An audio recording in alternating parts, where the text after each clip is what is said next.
Bismillahirrahmanirrahim. Assalamualaikum warahmatullahi wabarakatuh. Alhamdulillahirabbil alamin. Wassalatu wassalamu ala asyrafil anbiya'il mursalin wa ala alihi wa sahbihi ajma'in. Rabbi shrah li sadri wa yassir li amri wahlul 'uqdatam min lisani yafqahu qawli. Subhanaka la 'ilma lana illa ma 'allamtana innaka antal alimul hakim. Wa la haula wa la quwwata illa billahil 'aliyyil 'azim. Alhamdulillah, bersyukur kita kepada Allah Subhanahu wa taala kerana dengan limpah kurnianya, taufik hidayahnya, kasih sayang dan rahmatnya, Allah Subhanahu wa taala memanjangkan lagi umur kita untuk sama-sama kita dapat beribadah, dapat berpuasa di dalam bulan Ramadan yang penuh keberkatan ini. Sebelum memulakan tazkirah pada petang ini, marilah sama-sama kita membuka dengan bacaan umul kitab Al-Fatihah.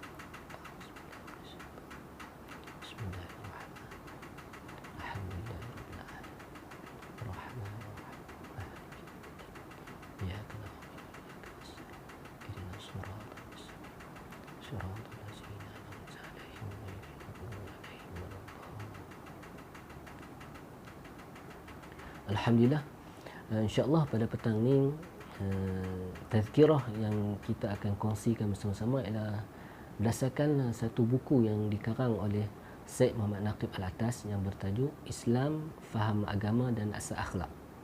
Sebenarnya buku ini asalnya adalah syarahan beliau yang beliau sampaikan di Muktamar Islam Antarabangsa yang dianjurkan oleh Majlis Islam Eropah pada tahun 1976.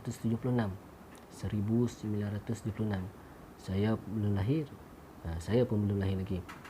Tuan-tuan dan puan-puan yang dah lahir mungkin sekolah rendah, mungkin sekolah menengah, ataupun mungkin telah berkahwin pada waktu ni.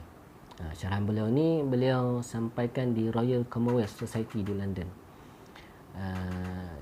Syarahan asalnya adalah dalam bahasa Inggeris. Kemudian isi kandungannya beliau telah karang dalam bahasa Melayu sehinggalah kita dapatlah tetap pada dalam karangan beliau ini, iaitu Islam, Faham Agama dan Asas Akhlak.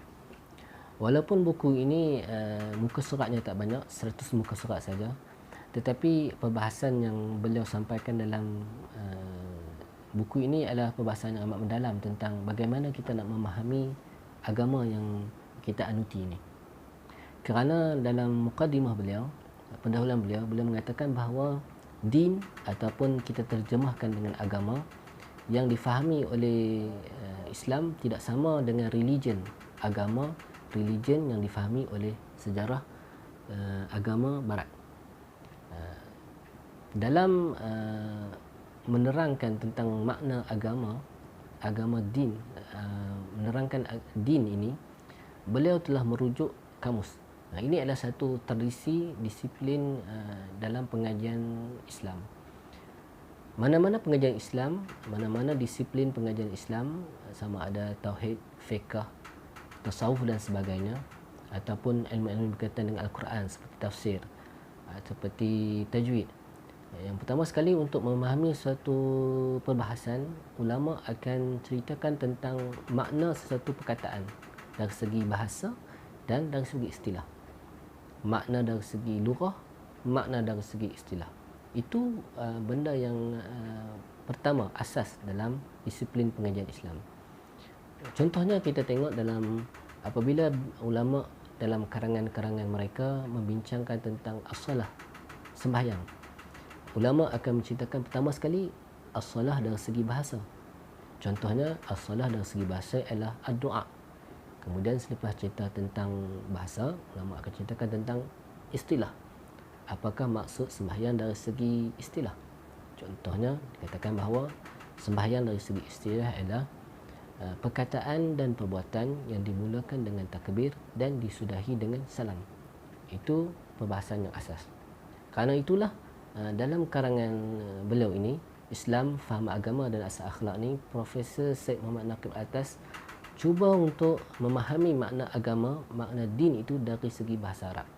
Kerana itu beliau telah, dalam buku ini beliau menyatakan bahawa beliau telah merujuk kepada kitab bahasa Arab yang terkemuka, kitab bahasa Arab yang agung yang menjadi rujukan para ilmuwan, iaitu Lisanul Arab yang dikarang oleh Ibnu Manzur. dalam rangka beliau untuk memahami, menerangkan apakah yang dimaksudkan dengan din ini. Kerana dalam bahasa Arab, menurut beliau ada satu keistimewaan yang tersendiri.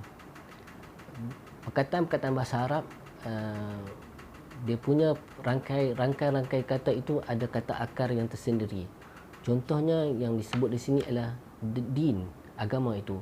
Asal perkataan dayana, din. Ada beberapa perkataan yang berkaitan dengan perkataan tersebut. Contohnya Madinah. Madinah, kalau kita tengok kataan din juga Madinah. Tamadun, kataan daripada akar kata yang sama. Dainun, hutang. Kemudian tamadun.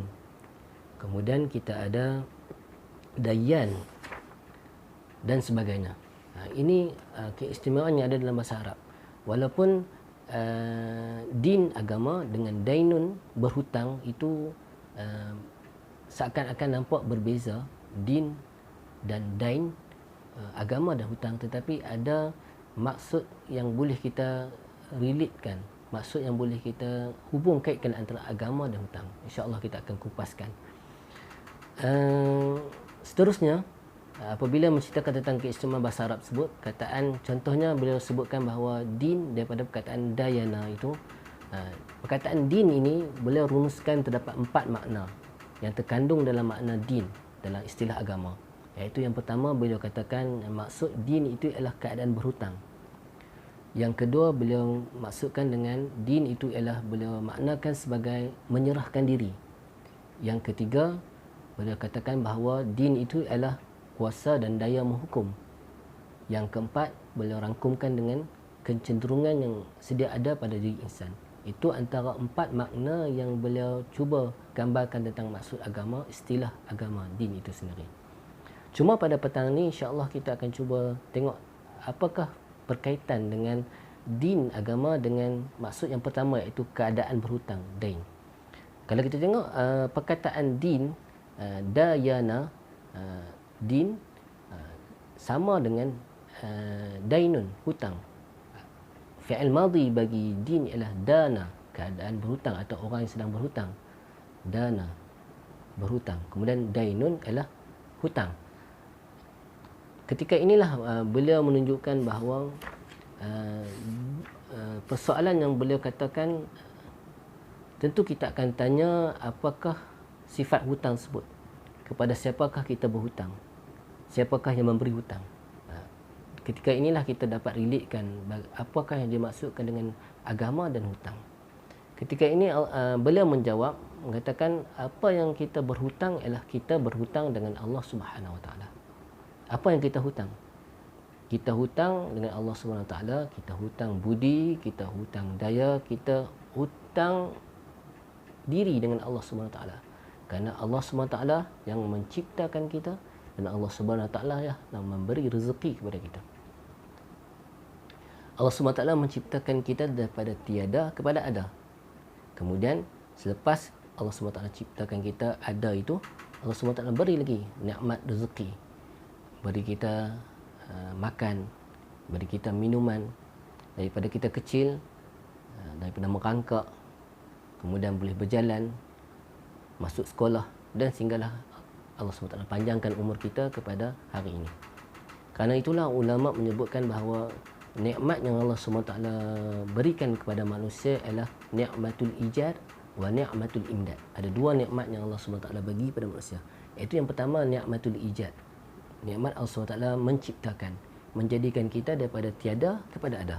Itu yang pertama. Yang kemudian nikmatul imdad. Nikmat yang Allah Taala teruskan. Maksudnya daripada nikmat ijad Allah Taala jadikan tersebut, bukan hanya Allah Taala biarkan kepada manusia diri dia sendiri, tapi Allah SWT tampung dia. Allah Ta'ala terus bagi dia rezeki, terus dia bagi makanan, terus dia bagi minuman dan sebagainya. Itu nikmat imdad, berterusan nikmat yang Allah SWT bagi kepada manusia. Kerana itulah dalam Al-Quran, Profesor Syed Muhammad Natul Atas sebutkan dalam karangan beliau ni, dia bawa sepotong ayat tentang menceritakan bagaimana Allah SWT menciptakan manusia. A'udzubillahi minasyaitonirrajim. Wa laqad khalaqnal insana min sulalatin min tin. Summa ja'alnahu nutfatan fi qararin makin. Summa khalaqnan nutfata 'alaqah wa khalaqnal 'alaqah mudghah wa khalaqnal mudghata 'izama. Fakasawna al-'izama lahma summa ansha'nahu khalqan akhar. Fatabarakallahu ahsanul khaliqin. Bahawa sesungguhnya insan itu kami jadikannya daripada intisari tanah. Kemudian kami tempatkan dia sebagai mani di satu tempat kediaman kukuh menetap. Kemudian kami jadikan mani itu seketul darah mengental. Dan darah itu kami jadikan janin segumpal. Kemudian dari gumpalan itu kami jadikan tulang. Dan tulang itu kami sadut dengan daging. Kemudian kami tumbuhkan daripadanya itu satu makhluk lain. Maha bahagialah Allah, Khalik yang terbaik. Dari ayat ini menunjukkan bahawa Allah SWT menceritakan bagaimana Allah SWT menciptakan manusia, ni'matul ijad, daripada air mani menjadi seorang manusia yang kita berada pada hari ini. Itu adalah sikap benda yang kita berhutang dengan Allah SWT, daripada tiada kepada ada. Jadi bila berbicara tentang hutang, kita rasa berhutang, maksudnya bila berhutang kita perlu membayar hutang. Ketika inilah apabila kita berhutang diri, kita berhutang budi, kita berhutang daya dengan Allah SWT yang memberikan kita ni'matul ijad tadi dan ni'matul imdad, tentulah kita akan sedar, kita insaf bahawa kita yang menjadi diri kita ni yang berhutang dengan Allah SWT, kita harus membayar balik. Bila berhutang, kita perlu membayar balik. Kita perlu memulangkan balik apa yang kita hutang dengan Allah SWT. Ketika inilah Profesor menyebut bahawa yang dikatakan mengembalikan atau memulangkan hutang tersebut ialah bererti menyerahkan diri kepada Allah SWT, iaitu dengan khidmat kepada Allah SWT, melakukan ibadah kepada Allah SWT. Karena itulah dalam ayat Quran disebutkan bahawa A'udzubillahi minasyaitonirrajim. Wa ma khalaqtul jinna wal insa illa liya'budun. Tidak aku jadikan jin dan insan melainkan baginya mengabdikan diri kepadaku jua. Dimaksud ubudiyah, kehambaan itu ialah untuk membayar balik keberhutangan kita dengan Allah Subhanahu Wa Taala. Sikap orang yang contohnya apabila seorang itu berhutang, pertama sekali, contohnya kita ambil di dalam dunia ni lah, seseorang berhutang dengan kita ataupun kita berhutang dengan seseorang. Tentulah dia sanggup bagi hutang tu, kita rasa terhutang budi. Hutang yang dia bayar tu kita bayar. Kemudian budi yang dia sanggup untuk beri pada kita itu, hutang itu, kita pun terhutang juga. Dengan itu, dengan sikap keberhutangan ini menunjukkan kita secara tak langsung kita telah menyerahkan diri kepada Allah SWT dengan melakukan ibadah kepada Allah SWT.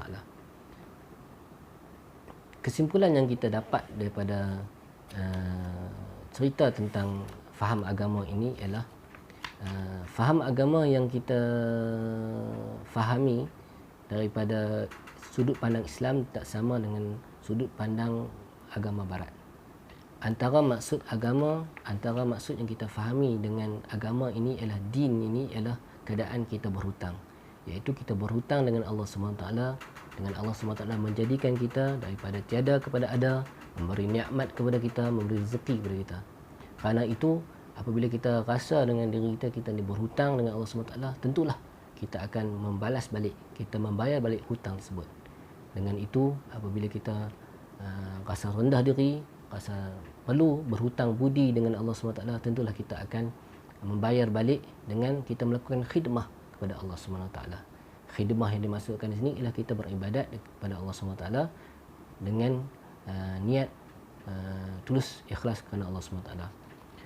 Sekian saja tazkirah kita untuk pada petang ni. Segala yang baik daripada Allah SWT, yang lemah dan kurang daripada kelemahan saya sendiri. Aqulu qawli hadza wa astaghfirullahal azim li wa lakum. Assalamualaikum warahmatullahi wabarakatuh.